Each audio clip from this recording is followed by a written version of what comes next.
बंधुओं, आप शुद्धात्म ज्ञानशाला चैनल के माध्यम से जैन व्याकरण का तंत्र रूपमाला का अध्ययन कर रहे हैं। स्वर संधि पूर्ण होने पर आप व्यंजन संधि का अध्ययन कर रहे हैं। व्यंजन संधि में सर्वप्रथम हमने वर्ग के प्रथम अक्षर से आपको व्यंजन संधि समझाने की कोशिश की है। वर्ग का प्रथम अक्षर पूर्व पद में हो, का, चा, टा, ता, पा। इस पूर्व पद के बाद उत्तर पद में या तो स्वर हो या घोष हो। तो स्वर और घोष के आने पर पूर्व में रहने वाला जो प्रथम अक्षर है उसको तृतीय अक्षर हो जाता है। ऐसा हमने कल जाना था। वर्ग प्रथमा पदान्ताः स्वर घोष वत्सु तृतीयान।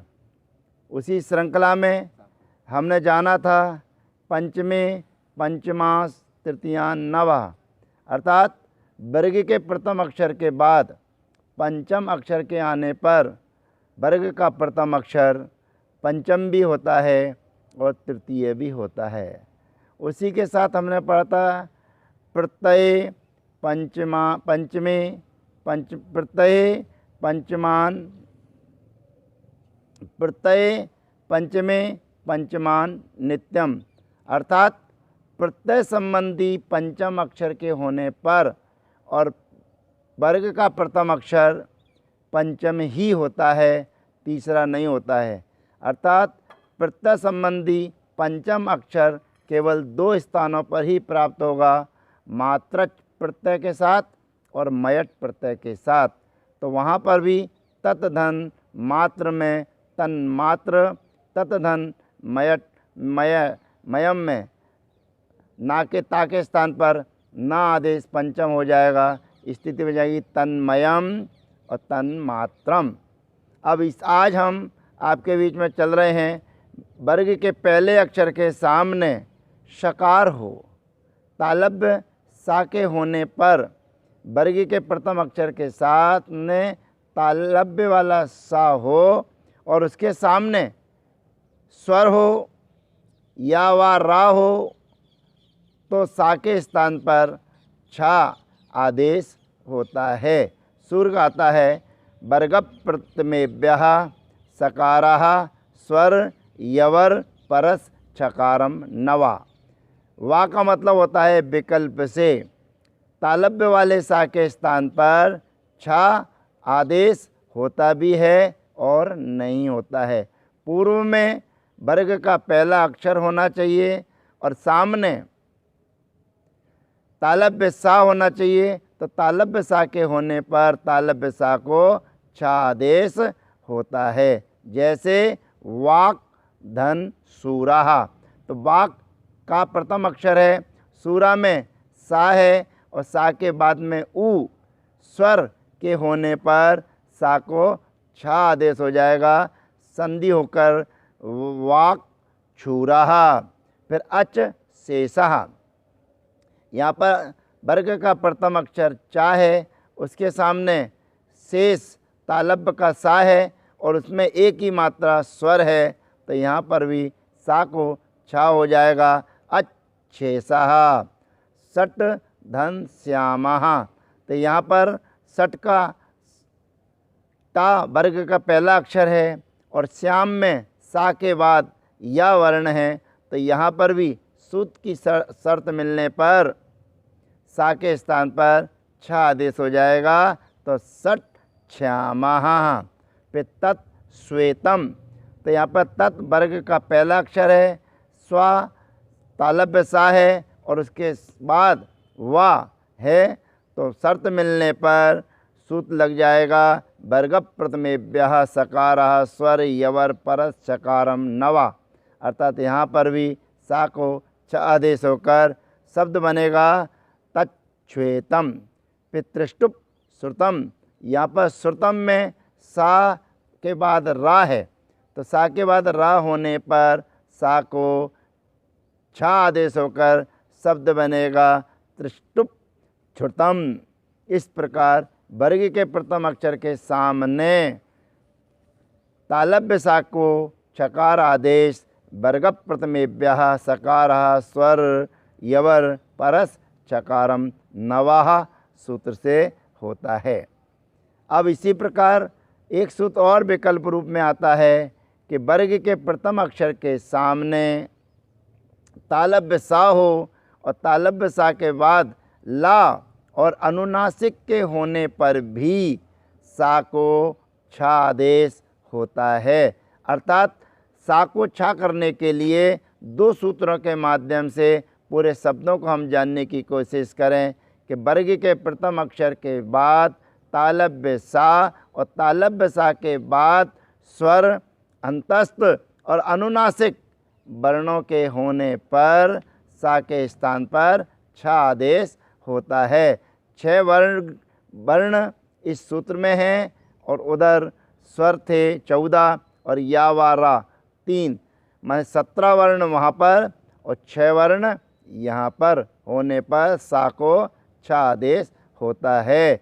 सूत्र लगता है लानुनासिकेश वपिच्छन्त्यन्ने, अर्थात ला हो अनुनासिक हो के होने पर भी सकार को छकार आदेश होता है, ऐसे अन्य आचार्य मानते हैं। हमारे सामने स्थिति है तच धन सलक्षणम। तो सलक्षणम तत् धन सलक्षणम, तो सा के सामने ला है तो ला और वर्ग का पहला अक्षर है तो वहाँ पर सा को छा आदेश होकर और एक पर रूपम तकारो लचट वर्गीय सूत्र है, उस सूत्र के माध्यम से ता के स्थान पर चा आदेश होकर शब्द बन जाएगा तत्सलक्षणम। और सा को छा नहीं करेंगे तो दूसरा शब्द बनेगा तत्सलक्षणम। ऐसे ही तत् धन शमशानम, तो यहाँ वर्ग का पहला अक्षर तत् है, शमशानम सा के बाद में माँ अनुनासिक वर्ण है तो यहाँ पर भी सा को छा होकर बनेगा तत्शमसानम। दूसरा रूप रहेगा तत्शमसानम। यहाँ पर विशेष ध्यान ये रखना है कि सा को छा हो अथवा ना हो पर वहाँ पर ता को चा जरूर हो जाएगा। तो जहाँ सा अकेला रहेगा वहाँ चमसे सूत्र से ता को चा होगा और जहाँ छा रहेगा वहाँ पर रूपम तकारो लचट वर्गेशु से ता को चा आदेश तो हो ही जाएगा। आगे जब दोनों सूत्र आएंगे तब मैं उनकी चर्चा विस्तार से करूँगा। यहाँ पर तो सा को छा करना है, तालव्य सा को छा करना है। वर्ग के पहले अक्षर के सामने तालव्य सा हो और तालव्य सा के बाद स्वर अंतस्थ और अनुनासिक वर्ण के होने पर दो सूत्रों के माध्यम से वर्ग प्रथमेभ्यः सकारः स्वर यवर परस छकारम नवा और लानुनासिकेश वपिच्छन्त्यन्ने, इन दो सूत्रों के माध्यम से सा को छा आदेश होता है। अब इसी क्रम में वर्ग का प्रथम अक्षर ही हो, का, चा, टा, ता, पा, तो वर्ग के प्रथम अक्षर के सामने अर्थात पूर्व पद में वर्ग का प्रथम अक्षर हो और उसके सामने हा हो, तो हा के होने पर हा को जो वर्ग का पहला अक्षर है उसी वर्ग को देखते हुए हा को चतुर्थ अक्षर माने चौथा अक्षर हो जाता है। तेभ्य एव हकारः पूर्व चतुर्थम नवः। तेभ्य माने तेभ्यः यानी कि वर्ग के प्रथम अक्षर से हकार के होने पर हकार को पूर्व चतुर्थम माने पूर्व का जो वर्ण है, का होगा तो घा हो जाएगा, चा होगा तो झा हो जाएगा, टा होगा तो ढा हो जाएगा, ता होगा तो धा हो जाएगा, पा होगा तो भा हो जाएगा। अर्थात वर्ग के पहले अक्षर के सामने हा हो और हा के स्थान पर उस वर्ग के प्रथम अक्षर को देखकर हा को चतुर्थ अक्षर होता है। तो का को देखकर घा, चा को देखकर झा, टा को देखकर ढा, ता को देखकर धा और पा को देखकर भा आदेश होता है। विकल्प से होता है, आपकी इच्छा है, करना चाहें कर सकते हैं, नहीं करना चाहें नहीं कर सकते। पर हा को चतुर्थ अक्षर करने के बाद या नहीं करने पर वर्ग प्रथमः पदान्तः स्वरघोष वस्तु तृतीयान सूत्र दोनों पक्षों में अनिवार्य रूप से लगेगा।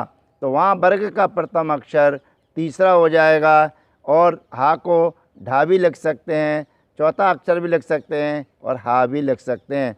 जैसे वाक हीना, यहाँ वाक वर्ग का पहला अक्षर है और हीना में हा है, तो हा के स्थान पर यदि आप घा आदेश करते हैं तो बाघ घीना बनेगा और नहीं करना चाहते हैं तो वाक हीना बनेगा। माने प्रथम अक्षर को तो तीसरा अक्षर घोष होने के कारण हो ही जाएगा। हा भी घोष है और चतुर्थ अक्षर भी घोष है।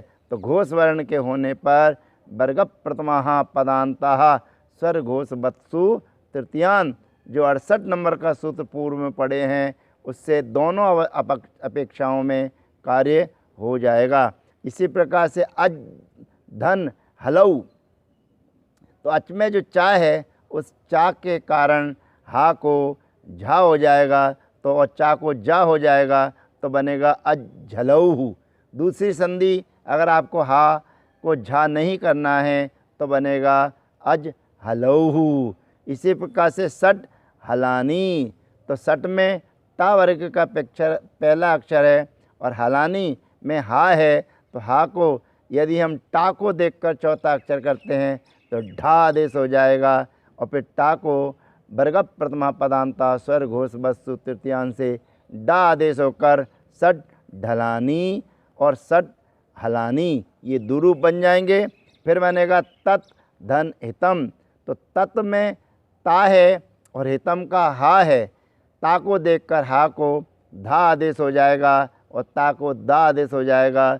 शब्द बनेगा तद्धितम अथवा तद्हितम, दोनों शब्द रह सकते हैं। फिर तीसरा आएगा ककुप धन हासाहा, तो ककुप वर्ग का प्रथम अक्षर पा है और पा के सामने हा है, तो हा को पा देखकर भा आदेश होकर शब्द बनेगा ककुप भाषा अथवा ककुप हासा। पा को बा आदेश तो वर्ग प्रथमः पदान्तः स्वर घोष वस्तु तृतीयान सूत्र के माध्यम से हो ही जाएगा। इस प्रकार वर्ग के प्रथम अक्षर के सामने हा हो तो हा को चौथा अक्षर होता है। अर्थात यहाँ तक वर्ग प्रथमा पदान्ता स्वर घोष वस्तु तृतीयान पंचमे पंचमांश तृतीयान नवा प्रत्यय पंचमे पंचमान नित्यम तेभ्य एव वर्ग प्रथमेभ्यः सकारा स्वर यवर परस छकारहम लानुनासिकेश वपिच्छन्त्यन्ये और तेभ्य एव हकारा पूर्व चतुर्थम नवः। इन सब सूत्रों में वर्ग के प्रथम अक्षर का होना अनिवार्य है। अब अगले सूत्र में जो संधि आ रही है उसमें वर्ग का प्रथम अक्षर ना कहकर केवल तकार कहा जाएगा। अब ता ही होना चाहिए और ता के सामने ला हो, चवर्ग का कोई अक्षर हो और टवर्ग का कोई अक्षर हो तो ला ता को ला हो तो ला हो जाएगा, चवर्ग हो तो चवर्ग हो जाएगा, टवर्ग हो तो टवर्ग हो जाएगा। अब ता को चवर्ग और टवर्ग किस प्रकार होता है उसकी विधि दो प्रकार से रहेगी। पर रूपम तकारो लचट वर्गेषु, पर रूपम तकारो लचट वर्गेषु, अर्थात तकार को पर रूप ला के होने पर ला हो जाता है, चवर्ग के होने पर चवर्ग हो जाता है और टवर्ग के होने पर टवर्ग आदेश हो जाता है। अब ता को हमें ला के सामने अगर ता के सामने यदि ला आता है तो हम सीधे सीधे ता को ला आदेश कर लेंगे। जैसे तत् धन लुनाती, अर्थात तत् का ता है और लुनाती का ला है, तो ता को ला आदेश होकर बनेगा तल लुनाती। इसी प्रकार से सत धन लेखना, तो सत का ता है और लेखना का ला है, तो ला के होने के कारण सत्य के ता को ला बन जाएगा। और जैन दर्शन का प्रसिद्ध शब्द सल्लेखनाः, जो दिगंबर जैन साधु का अंत लक्ष्य है उसको प्राप्त करने का, उसको प्राप्त होता है, तो वही सल्लेखना शब्द की सिद्धि सत धन लेखना पर रूपम तकारो लचट वर्गेशु, इस सूत्र के माध्यम से होती है। अब ला की सिद्धि तो सहजता में हो गई, लेकिन तकार के बाद यदि चवर्ग आता है और टवर्ग आता है तो हमें क्या करना चाहिए? तो देखिए, चवर्ग में 5 वर्ग होते हैं, 5 वर्ण होते हैं, चा, छा, जा, झा, या। टवर्ग में भी 5 वर्ण होते हैं, टा, ठा, डा, ढा, णा। अब यहाँ पर प्रश्न ये उठता है कि ता के सामने यदि वर्ग का प्रथम अक्षर चवर्ग का कोई अक्षर आता है तो वहाँ पर चा हो, छा आता है तो छा हो, जा आता है तो जा हो, झा आता है तो झा हो, और यहाँ आता है तो यहाँ हो। हमें क्या करना चाहिए? क्योंकि वर्ग का पहला अक्षर प्रथम अक्षर तकार है, तो चवर्ग को देखकर हमें तकार को वर्ग का प्रथम अक्षर चकार करना है या टकार करना है, अथवा सामने वाला जो अक्षर है उसको देखकर करना है। तो पहले हम निर्णय कर लें कि हमें करना क्या है, क्योंकि दोनों विधियों से कार्य की सिद्धि होती है। सर्वप्रथम यदि हम चाहें कि वर्ग के प्रथम अक्षर को देखकर हमें तकार को देखकर चवर्ग का कोई भी अक्षर हो और हमें ता को पहला ही अक्षर चकार करना है, अथवा टवर्ग को देखकर हमें ता को पहला अक्षर टा ही करना है, एक ये विधि है। और दूसरी विधि है कि जो वर्ण सामने हैं उसको देखकर तकार को भी पर रूप माने वही वर्ण करना है, तो वह दूसरी विधि है। तो दोनों विधियों के माध्यम से पर रूपम तकारो लचट वर्गेशु सूत्र की व्याख्या हम आपके बीच में करते हैं। बड़े सावधानी के साथ आप सुनिएगा, क्योंकि यह सूत्र थोड़ा सा सरल है, दो कार्यों को लेकर कर रहा है, 2 विधि के माध्यम से कर रहा है, तो दोनों विधियां आपके सामने आना चाहिए। तो सबसे पहले हमारे सामने स्थिति है तत् धन चरती। अब यहाँ पर तो कोई दिक्कत वाली बात नहीं है, क्योंकि वर्ग का पहला अक्षर ता है और सामने भी चवर्ग का पहला अक्षर चा है। तो चा को देखकर यदि हम तकार को पर रूप चा करेंगे तो यहाँ पर एक चाहे पहली विधि से करो चाहे दूसरी विधि से करो, क्योंकि होना एक ही आदेश है, तो ता को चा आदेश कर देंगे तो बन जाएगा तत् चरती। अब चा के बाद में यदि छा वर्ण को लेकर आते हैं तो इसकी 2 विधियां चलेंगी, या तो ता को चा आदेश करना है या ता को छा आदेश करना है। स्थिति हमारे सामने है तत् धन छादयति। अब तत् के सामने छा है, पर रूपम तकारो लचट वर्गेशु, इस सूत्र के माध्यम से यदि हम ता को चा आदेश करते हैं तो सिद्धि होती है तत् छादयति। यदि हम ता को छा आदेश करते हैं तो उसके बाद में एक सूत्र हमारे बीच में और आ जाएगा अघो से प्रथमाः, अर्थात धुट वर्ण के होने पर जो हमने छा किया है वो पहला वाला जो छा है वो धुट वर्णों में उसकी गिनती आती है, और सामने जो छादयति का छा है उस छा को हम अघोष जानेंगे। तो अघोष के होने पर पहले वाले छा को प्रथम अक्षर चा आदेश होता है, तब भी सिद्धि वही बनेगी तत् छादयति। अब अगली स्थिति हमारे सामने आती है, शब्द हमारे सामने है तत् धन जयति। अब जयति में तीसरे अक्षर का वर्ण जा है और यहाँ पर पहला अक्षर ता है। अब इसकी दो विधियाँ हमारे सामने हैं, दो विधियों से शब्द की सिद्धि करते हैं। पहली विधि तो ये है कि हम ता को प्रथम अक्षर है इसलिए प्रथम अक्षर चा करेंगे और सामने जा है तो जा करेंगे। तो दोनों विधियों से देखिए शब्द की सिद्धि कैसे होती है। सर्वप्रथम तत् धन जयति, यहाँ पर सामने चवर्ग का तीसरा अक्षर है और तीसरा अक्षर होने के कारण ता को जा आदेश हो जाएगा, शब्द बन जाएगा तज्जयति। अब दूसरी विधि ये है कि हम ता को वर्ग का प्रथम अक्षर देखकर चा करें और फिर उसके बाद में चा वर्ग के प्रथम अक्षर को देखकर सामने जयति का जा जो है वो घोष वर्ण है। तो घोष वर्ण के होने पर भाई हमारा पुराना 68 नंबर का सूत्र वर्ग प्रथमा पदांता स्वर घोष वत्सु तृतीयान लगकर पुनः चा को जा आदेश हो जाएगा, शब्द बनेगा तज जयति। इसी प्रकार आगे भी अगर हम सिद्धि करना चाहेंगे तो हमारे बीच में शब्द आता है तत् धन झस्यति। तत् झस्यति, यहाँ पर झस्यति वर्ग का चौथा अक्षर है। अगर आप पहली विधि से काम करना चाहते हैं तो पहली विधि से ता के स्थान पर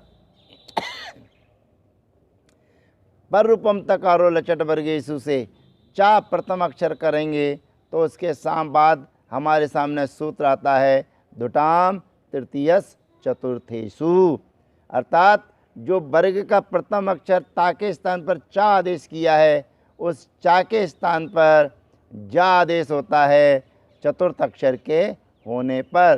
तो चा अक्षर धुट वर्ण के अंतर्गत आता है और झा चतुर्थ अक्षर के अंतर्गत आता है। तो चतुर्थ अक्षर के होने पर जो आपने ता को चा किया है वो जा को प्राप्त हो जाता है, सिद्धि बनती है हमारी तज झस्यति। अब हम दूसरी विधि से करेंगे, पर रूपम तकारो लचट वर्गेशु करेंगे तो वहाँ पर भी ता के स्थान पर उस पर रूप झा को देखकर झा चौथा अक्षर करेंगे तो झा भी धुट वर्ण है तो धुट वर्ण को देखकर चौथे अक्षर को देखकर धुट वर्ण को तीसरा अक्षर हो जाएगा, सूत्र लगेगा धुटाम तृतीयस चतुर्थेषु। इसी प्रकार से हमें टकार में भी टवर्ग में भी यही सिद्धि करना चाहिए कि ता को ता करना है, ता को ठा करना है, ता को डा करना है, ता को ढा करना है और ता को ना करना है। तो हमें क्या करना है इसको ध्यान में रखते हुए दोनों विधियों के माध्यम से हम शब्द की सिद्धि कर सकते हैं।